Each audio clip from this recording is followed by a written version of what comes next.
What's up YouTube, Car Boss here. Welcome back to weekly episode of Binder Talk, episode 14.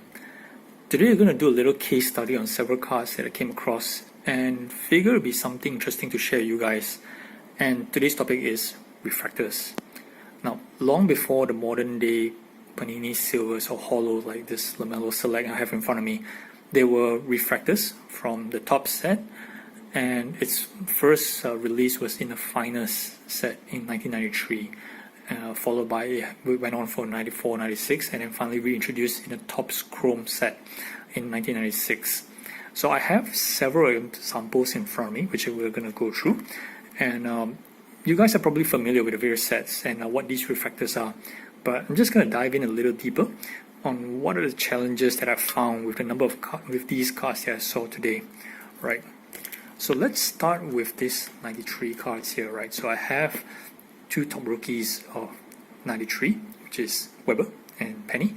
This Penny is obviously greened up a bit, but this is part of my PC, and this is a base finest, right? So it doesn't have the gloss. So back in the days, right, unlike like Lamello, right, it's indicated that it's actually they can see a prism or a refractor.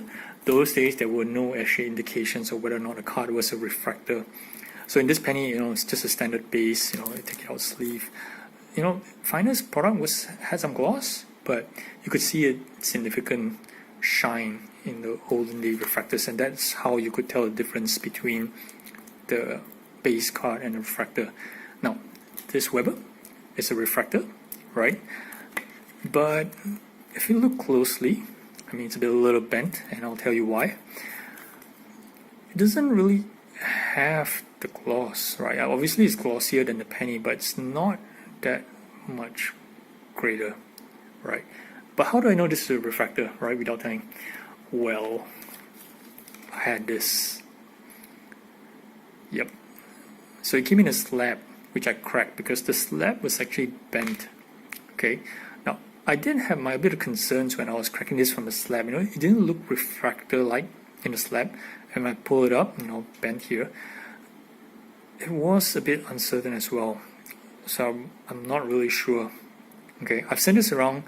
It's hard to tell, which I'm going to show another example later, but this obviously doesn't have the shine of what a refractor would have. I've had come across refractors from 93. This obviously doesn't look like one. But I'm going to send this to PSA, with some value service and see what I come back and try to compare. It's going to cost me a couple of dollars, but it's just for the learning experience. But my guess is this Weber is not a refractor. Moving up, we have compare. This is a 96 finest. Look at the gloss, right? You can't tell the gloss here in refractor. So this is obviously refractor, and it's actually stated here, right down here. So they wanted to make sure that we could tell the difference, unlike the 93 of what refractors were. Now this is obviously, aside from the fact that's been noted behind, this obviously has a shine in the gloss, and this also had a protective seal of what the earlier Topps Finance products used to have. Cool. Now lastly, this is the one that I want to talk about. Topps Chrome Michael Jordan Season's Best Shooting Stars, and this card is a refractor. Now on the loader, doesn't seem like it, so I'm just going to pop it up.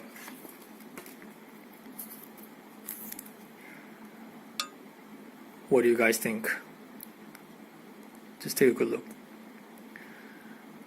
Now, pay a little attention on the basketballs and the armband, right? So it does have the reflection of what a refractor would have, and there's a little bit of gloss as well on the text, the Shooting Stars text, when I bend it down this way. But, compared to the Steve Nash that I had earlier, right? Overall, it doesn't have the shine. Right? Not at all. So I had this sent to, social media to have them checked out, and it was a mixed bag of response. Legit, fake, base card. It just had elements of everything, right? It had a bit of shine refractor, but not full shine. It didn't have all the shine here. The cardstock feels a bit thick, but not entirely unusual, and it had refractor here on the back.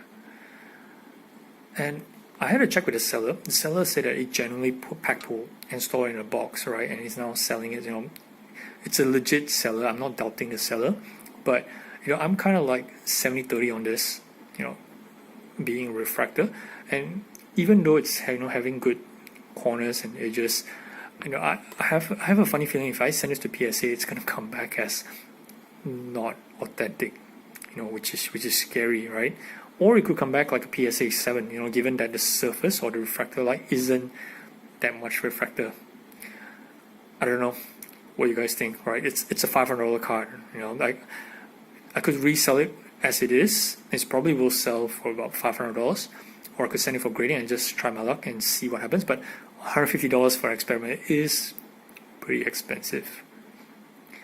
Let me know in the comments what you guys think. That's it I have for this week. Like, subscribe, and watch out for more of my comment. Cowboys out.